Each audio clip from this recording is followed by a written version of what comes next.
everybody's hydrated. The electrolytes are all back intact. So hypernatremia, you want to know what's the patient's volume status, and is this acute or chronic? So again, you've got your hypovolemic, euvolemic, hypervolemic states. So hypovolemia, in my experience, has most likely been GI or diuretic loss. We do see some hyperosmotic non-ketotic comas, however. Dermal loss if you're working somewhere that maybe has a burn center or something like that. There are some of the severe dermatologic conditions that, some pemphigus vulgaris and those kind of things, they can move some fluid in significant amounts. Diabetes insipidus, they can look euvolemic. Fever, you can get insensible water loss with that. And then hypervolemia is probably because we gave them too much, or hyperaldosteronism. So with diabetes insipidus, they get loss of large amounts of dilute urine. So remember, they either don't have antidiuretic hormone, as in central diabetes insipidus, or their kidneys are not responding to it in peripheral diabetes insipidus, so or nephrogenic. So they're not concentrating at the distal tubule.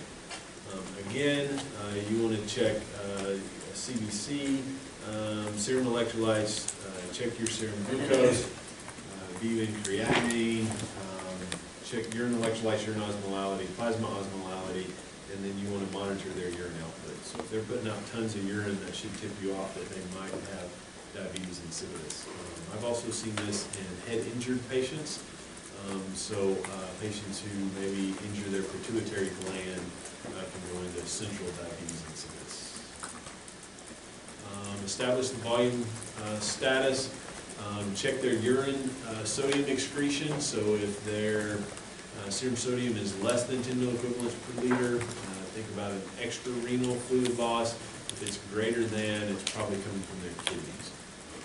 Euvolemic, their urine osmolality, if they're concentrating it, then they're probably having an insensible urine loss. If they're not concentrating, again, think about diabetes insipidus. So these patients will look dehydrated, somewhat anorexic, nausea, vomiting, fatigue. They can be lethargic. They can have some hyperreflexia, tremors, maybe even some central neurologic findings like upgoing toes, and even focal neurologic findings in some cases. So serum osmolality, once it gets over 350, it should induce thirst, so they should have the urge to drink if they're able to. Once it gets over 375, they get weakness, lethargy, and progresses on greater than 430. They can even have seizures. Again, the rate of correction depends on the rate of abnormality, so if it took a long time to get there, you want to be slow in correcting it. If it happens rapidly over 48 hours or so, then you can correct it a little bit more quickly.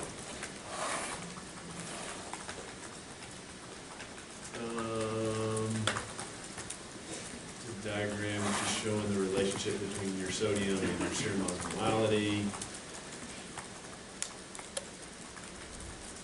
Okay, so acute hyperkalemia can be corrected at 1 millimole per liter per hour, but chronic, you need to do it about half that fast. So you replace their free water 50% in the first 12 to 24 hours and the remaining over the following 24 hours.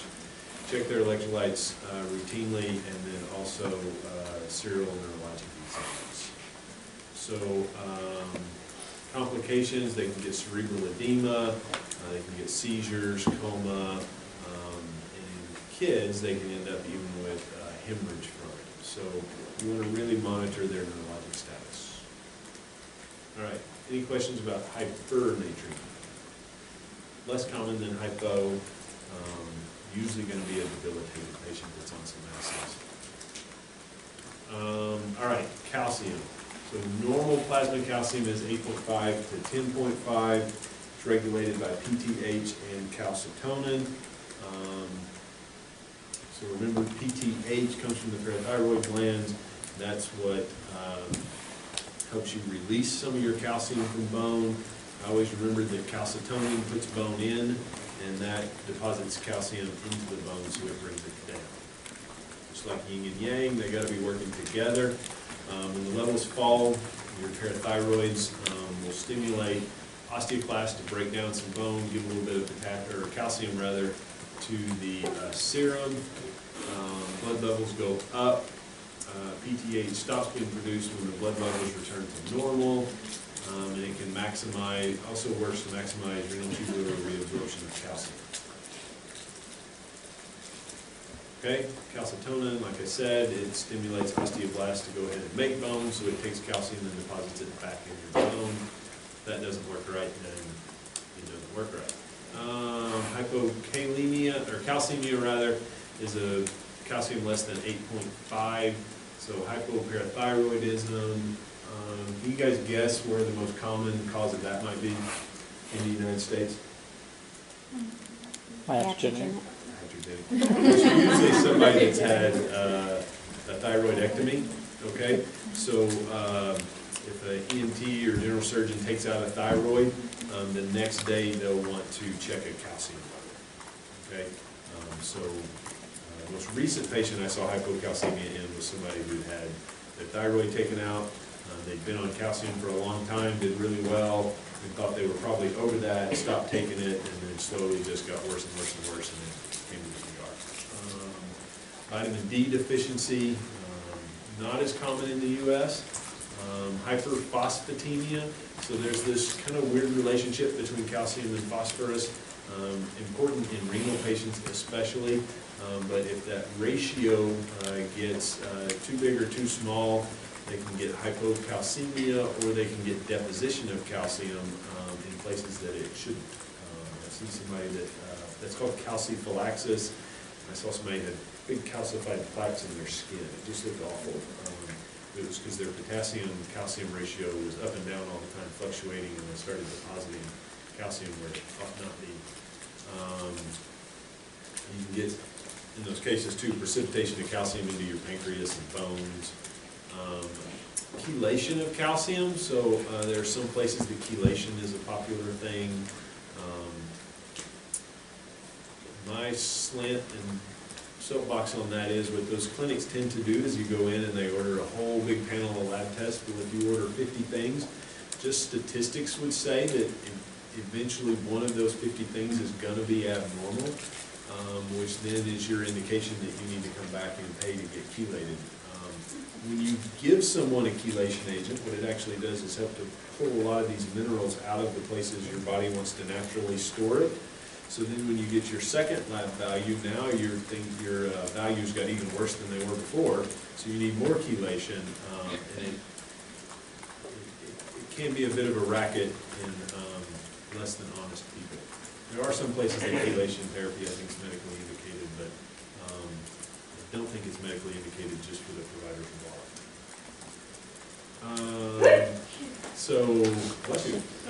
Remember, ionized calcium is the important part.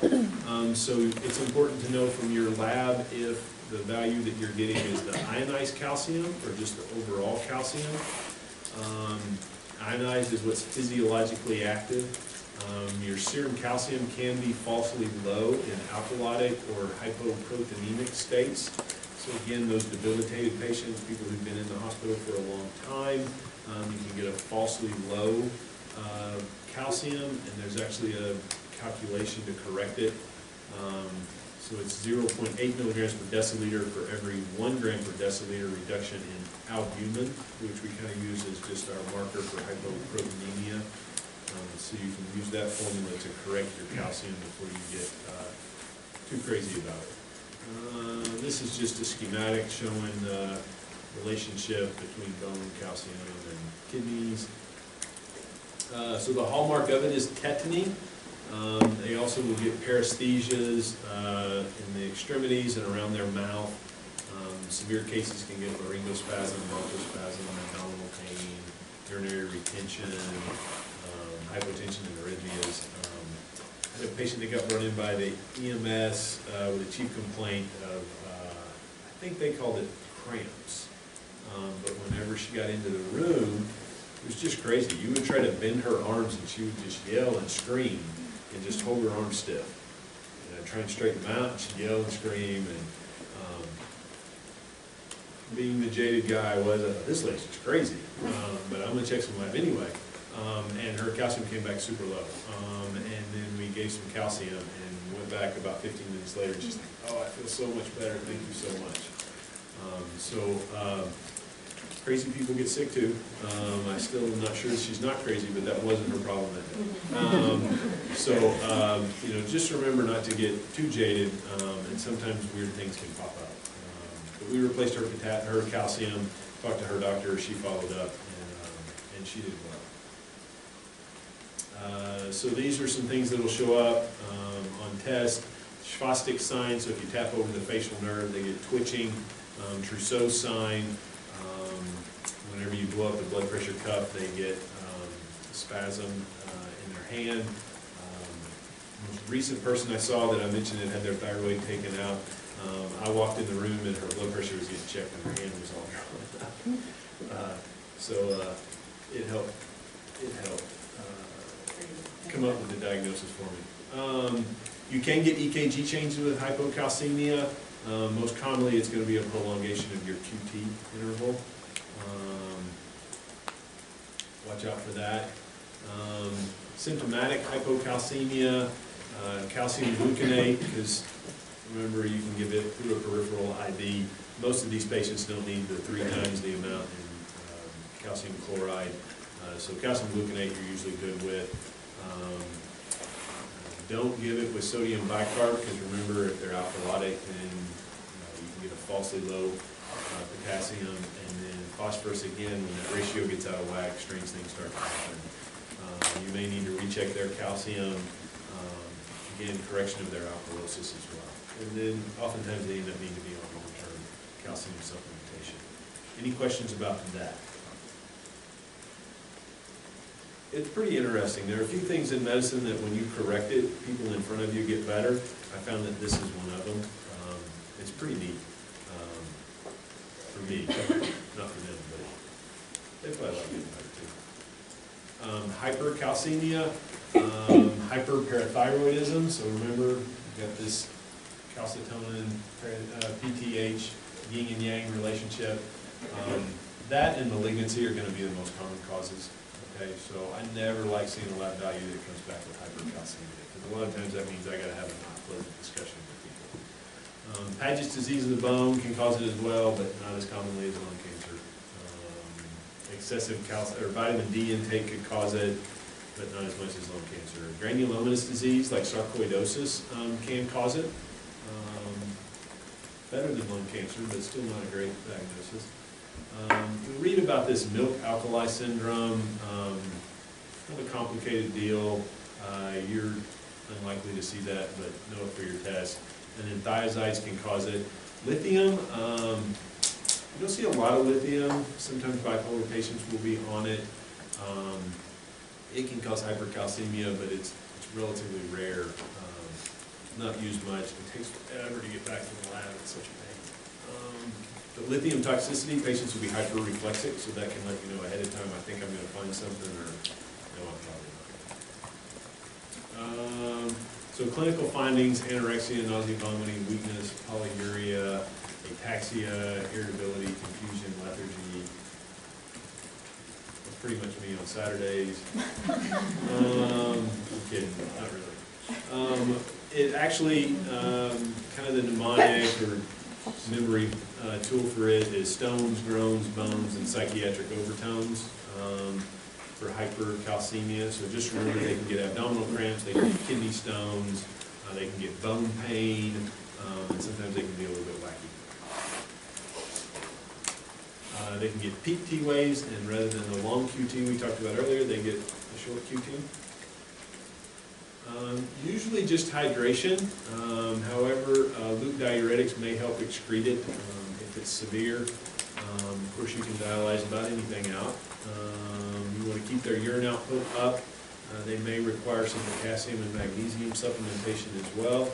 And in severe cases, you can give some of the bisphosphonates, which again will act to deposit that calcium into bone. And again, 90% are due to malignancy and hyperparathyroidism. All right, any questions about calcium? No? All right, hypomagnesemia, so less than 1.7. Remember, this won't come on your standard, Chem 8 or BMP or whatever your facility calls it. This is something you'll have to order specifically, like your ionized calcium would be. Usually it's inadequate intake.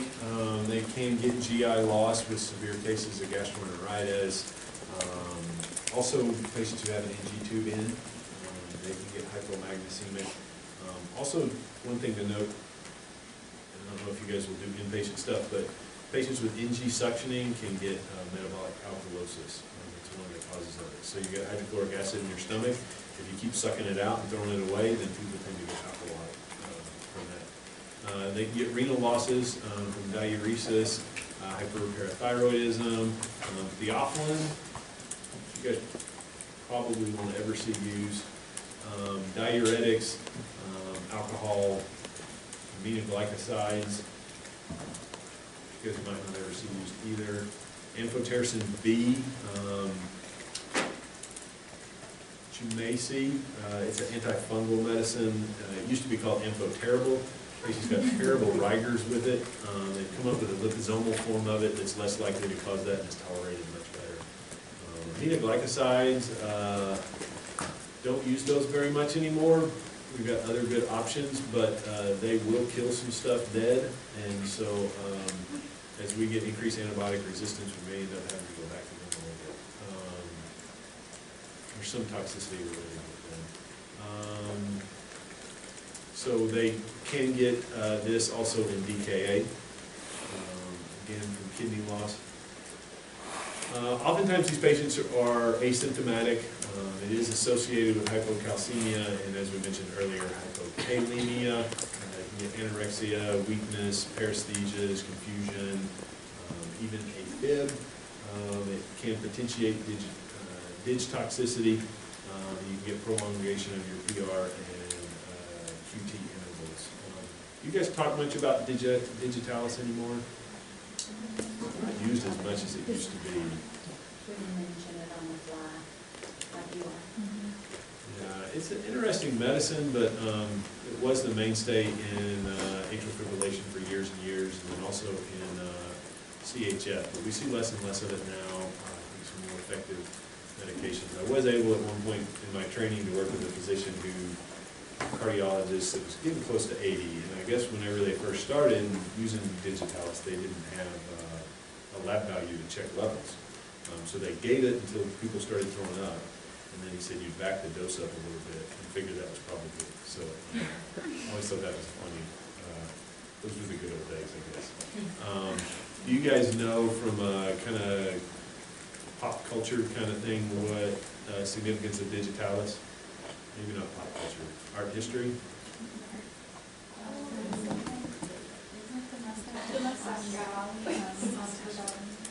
No, he had a lot of other crazy stuff. That was a sick SOB. Some interesting artwork, but he was strange.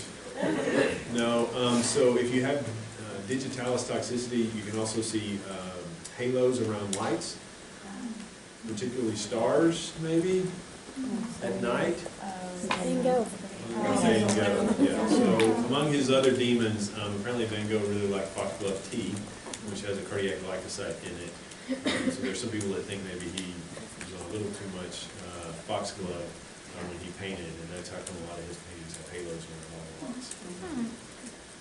He was an interesting guy. So we're talking about magnesium. They're usually asymptomatic. You can give 2 grams orally. If they are symptomatic, then you may need to give them some IV. Mag sulfate comes in 1 gram bags. Paint that, run it over 10 minutes. 1 ml of 50% solution contains about 4 milliequivalents. So you want to monitor deep tendon reflexes, their respiratory rate, and their urine output. The place that you'll most likely want to monitor this most closely and think about is if you work on labor and delivery. So moms who are in preterm labor will be put on magnesium, and you have to monitor their deep tendon reflexes there. This is a patient that I actually had 2 months ago that came in. She was an injection drug user with a fever, with chest pain, who felt weak. There's something else she was complaining of, but, oh, she'd had a seizure, that's what it was. So she had a fever, a seizure, injection drug user, alcoholic, and we started working her up. Boyfriend steps out in the hall and says, I need some help, and we go in there and she's completely unresponsive. We got her on the monitor, and do you guys know what this rhythm would be called? Good. So this is torsade point. So what that stands for is, or what that translates into, is turning of the points. So you can imagine if you had a bunch of points on a string and you were twisting them, you end up with this kind of cyclic undulating, kind of high amplitude, lower. She kind of had higher. So we ended up shocked her first, because I mean this is a white complex tachycardia and she was definitely unstable. Intubated her while the nurses were getting magnesium, gave her 2 grams of magnesium, and then shocked her again, and she went into a sinus rhythm at like 105 with a blood pressure, and got her CAT scan and got treated for sepsis. So it was pretty interesting from our standpoint, not good for her standpoint. But she ended up getting treated and doing relatively well. She had done a number of things to set herself up to not do well. But anyway, so this is a pretty interesting EKG as well. So that's a real torsade point. Hypermagnesemia greater than 2.5. Again, iatrogenic. If somebody's taking a bunch of mag citrate, a lot of antacids will have magnesium in them. Hypothyroidism can cause it, adrenal insufficiency, and then lithium can cause problems with it as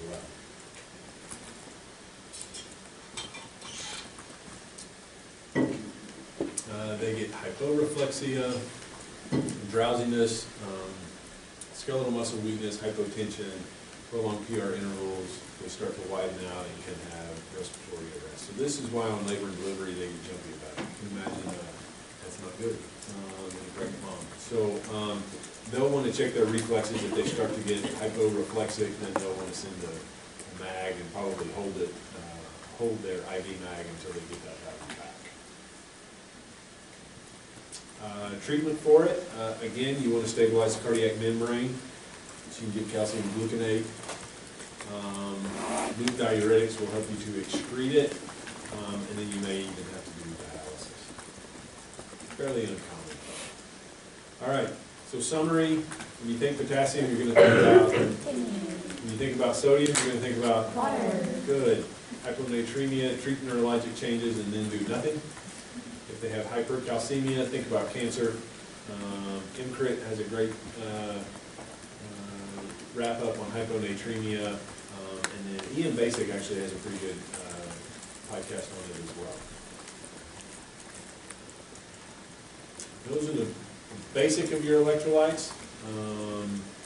It can be super important to know those. Again, it's a so commonly ordered test and oftentimes not well understood. So I would say anytime you get ready to order that, those electrolytes, think in your mind about what you're looking for. We train residents, and so a lot of times I'll say, okay, I want you to go ahead and write down right now what you think all of these are going to be before you order it. And then a lot of times after they do that 6, 8, 10, 12 times, then they say, well, I don't need to order it because this patient looks really good and he's 16, I don't think his potassium is going to be low. We just need to hydrate him. They don't have to put him through the expense or the pain of the withdrawal. So make sure you know why you're ordering test, and then understand the results, and then try to figure out why it may have happened, rather than just stopping there. We do have a Twitter account. This is it. We try to post educational stuff on there. Sometimes just fun stuff, but like this morning at our didactic session, we talked about a kid last month we had that ate Tide Pod, little things with laundry. And so we posted a link to a blog about it. Which, interestingly, so you'll hear a lot about them being caustic, and this blog post actually talks about that some too. But it has a great rundown of caustic ingestion. But really for those, most of the time it ends up that the kid aspirates something and they end up with lung issues. But, yeah, Tide Pods, and then for a while the teenagers were doing some Tide Pod challenge where they'd see who could eat it fastest or the most, or I don't know what. Put it on YouTube. So, any Tide Pod challengers in here?